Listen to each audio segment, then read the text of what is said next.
There's some unspoken rules. There's some unspoken rules that a lot of men don't speak about.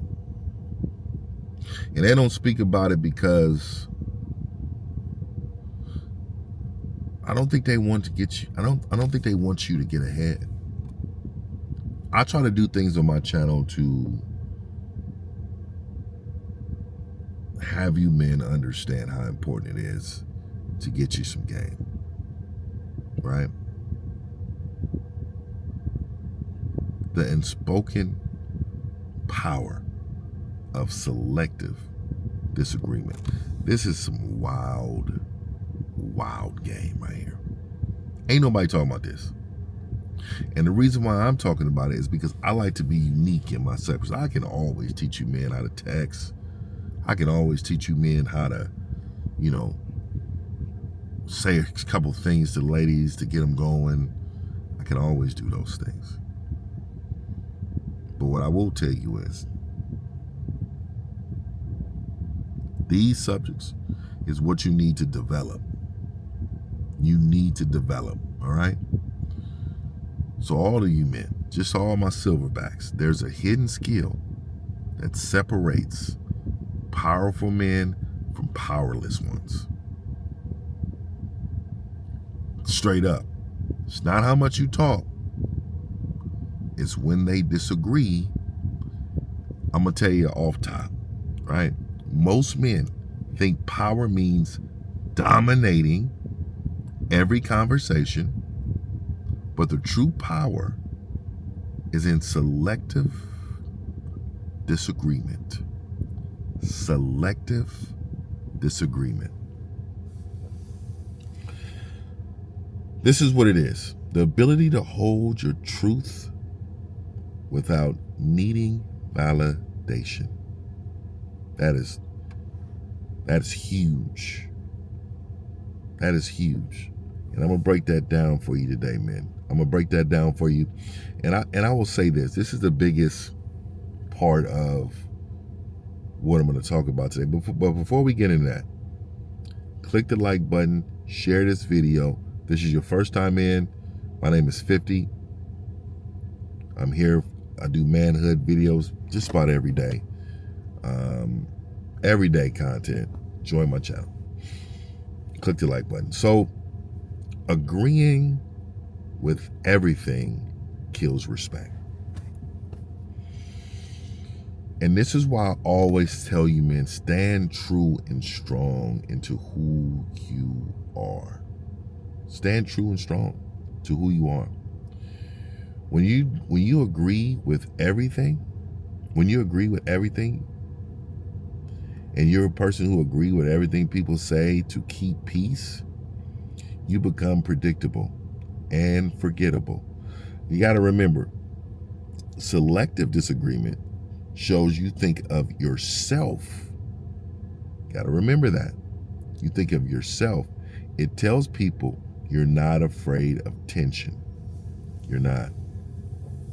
You're not afraid of tension. Women lose attraction to men who fold easily. You got to remember, bosses overlook yes men. Leaders test by your willingness to stand your ground and stand 10 toes down in any situation, anytime, anywhere. It's up. That is what leaders look at. That's what we look at. I want to see if you're able to go toe to toe. Can you go toe to toe? Can you look somebody in the face and say, yeah, that's not going to work. I need you to do this. Can you do that? Well, you can't do that. There's a reason why. There is a reason why. Well, the reason why is because you don't have the ability or courage or knowledge and the tactical way of doing it. You don't have that. So what you do is You do things to make it easy on yourself. You become the yes man. You start agreeing. You start to do things like that because you don't understand how much damage you're actually causing. You don't understand that. And that is the problem with a lot of you men. Selective disagreement, remember, means you disagree. Means you're disagreeing. You disagree occasionally. But it also builds respect. It builds respect. When you disagree occasionally, calmly, strategically, people start wondering, what does he think? And this is why I say you don't want to be predictable. But what does he think? They start respecting your opinion more because it's rare. It's rare, right? Scarcity creates value. Even your words carry more weight when they're not thrown around carelessly. And see, this is why I always tell you, men, you guys got to be more tactical, have more strategy for what you're saying. Because if you don't, like I said, you become predictable. And being predictable is probably one of the worst things because that means they really got you figured out. Right? They got you figured out. And another thing, I need y'all to stop disagree without emotion. Don't be all, nah, I'm good, man. Oh no, we ain't doing that. Like you don't have to disagree like that. The average man gets emotional when he disagrees. The average man. The silverbacks, we stay composed, man. We stay composed.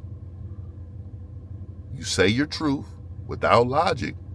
Or no, I'm sorry, you say your truth with logic, right? Not anger.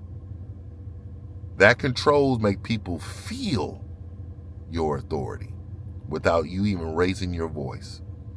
You don't have to win arguments. That's not what you're trying to do. Stop trying to win the argument. You just have to own your stance. And owning your stance is what? What does owning your stance mean? What does that look like? Well, owning your stance looks like, well, this is what I'm going to do. I don't know what you guys are going to do or how y'all going to do it, but this is what I'm doing. And see, this is where a lot of you lose focus to yourself. You guys don't understand this part. It's because you think that you have to convince somebody about your stance. You don't. Why? Right? And let me tell you another thing. A lot of y'all argue with women to try to justify your stance. That's ridiculous. How women react to your selective disagreement, I'm going to tell you. A woman respects a man who challenges her without disrespecting her. And that is the part. That is the part there. Challenge her without disrespecting her. Challenging her without disrespecting her. Right? When you can calmly say, I don't see it that way. It creates what? Tension. The kind that sparks what? Attraction. You're not another person to her. You're not this average guy. You're the leader of the room, right? She might even roll her eyes in the moment, but she'll think about that moment later.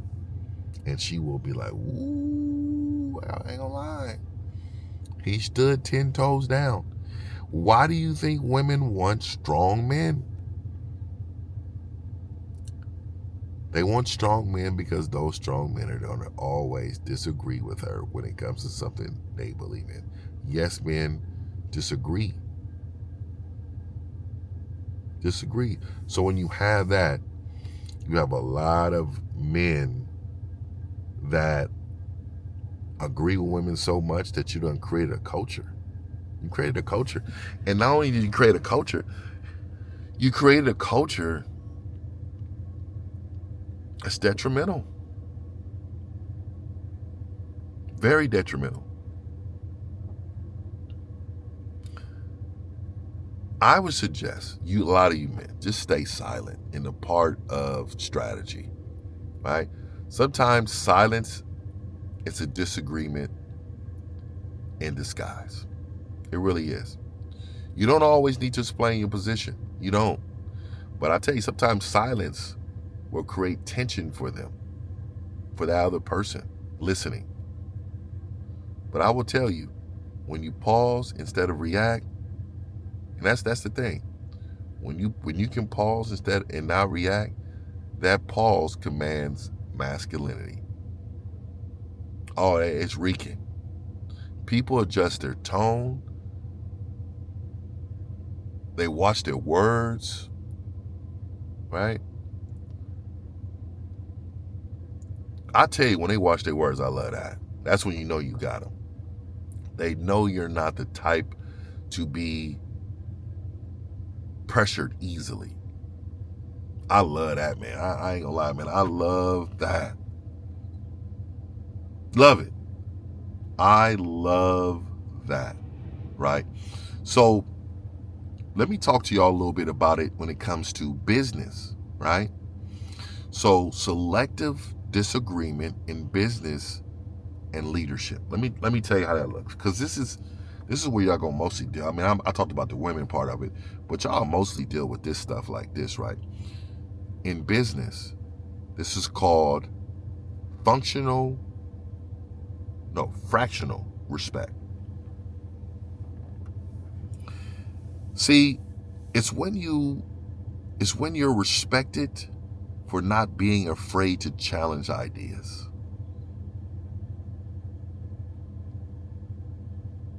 That is so important. And I want y'all to understand that. It's when you're respected for not being afraid to challenge ideas. The man who can say no with confidence often ends up leading a man who always says yes. When done right, selective disagreement builds influence, not enemies. Oh, I'm cooking today. Y'all hit the like button for me. Hit the like button for this game. I will tell you, man, in those type of environments, they expect you to be away. Even when they're talking to you like this. Oh, yeah. But you really don't mean that. So stop doing that. I'm not saying that you need to be a jerk. I'm saying that you need to be a man of some type of boundaries and respect. Some type of boundaries and respect, man. What are we doing? We have to be like this. We have to be men. And we got to be men who does certain things that always commands that type of respect. We're in business or in leadership. You got to command that type of respect. How do you think you develop this type of game? How to practice it daily, right? You know what, Phil? How can I become that? How can I do that? Right? Start small. I will tell you, start small, right? When someone says something to you, don't fully agree with it. Pause. Ask a question instead of nodding your head. Learn to say, interesting point. Interesting point. Here's how I see it. Right? Here's how I see it. Interesting point. Here's how I see it. That might work for you, but I move differently. That's disagreement wrapped in composure. This is some game. Click the like button. This is what I'm tearing for this game, man. This is what I'm talking about, man. I don't think y'all know. This is some real game. Real game. All right? Look here. There's nothing like understanding what I'm saying to you. But what I will tell you is, in a relationship, never disagree to prove power. Never disagree to prove power. Never disagree to prove power. Never, ever disagree to prove power. Never, ever disagree to prove power. Selective disagreement is not about ego. It's about balance. If you argue with your woman to win or lose, it don't matter. You've lost your masculinity. You don't argue for that. What you do is you communicate with leadership skills and you talk to them in regards to the direction you're going. But when you disagree with purpose, and this is what I was trying to tell you, man, when you disagree with purpose, with calm leadership, you train everyone around to trust your direction. You're not battling her. You're not battling her. You are anchoring her. You're not battling her. You're anchoring her. Ooh, we cooking today. We are cooking today. Put that in the comments. If you're rocking with 50 right now, put that in the comments. And I'm almost done. We're going to clean this up today. But you say 50. Well, we talked about business. We talked about the workplace. We talked about women. What about friendships? Let's talk about that. Protect your masculine integrity. Protect your masculine integrity. See, friends will test your loyalty by expecting some type of blind agreement. Blind. You ever had a homeboy say, hey man, I was doing X, Y, and Z, blah, blah, blah. Hey bro, you feel me though? Do you feel me? And so they going to you to agree with whatever they're talking about. And most of the time, you men are weak, and that's because you're homie. You're like, yeah, I feel it. No. You can disagree and still be loyal. That's called maturity. That's called real maturity. Right? Your real friends will respect your individuality. They will respect your individuality. Fake ones respect your compliance. Fake ones does. They respect your compliance. And last but not least, selective disagreement is nothing but self-control. It's not about being right. It's about being centered. Every time you reset the urge to correct someone, you strengthen your inner calm. Every time you disagree, right, with grace, and you show them respect and love, you raise your masculine frequency. Right? You raise that up, man, because they respect that, man. Powerful men don't need to shout to be heard. They just need to stand firm. And shout out to all you men. My name is 50. We're out here rocking and rolling. I need you guys to hit me on the back end, mission1950.com. Get your game. Join my membership. Join my membership. Is going crazy right now. Get in this game. And also, I got a video coming out. It's going to be called How to Move Around the Holidays with New Women, with friends, and just with yourself. My name is 50, and I'm out.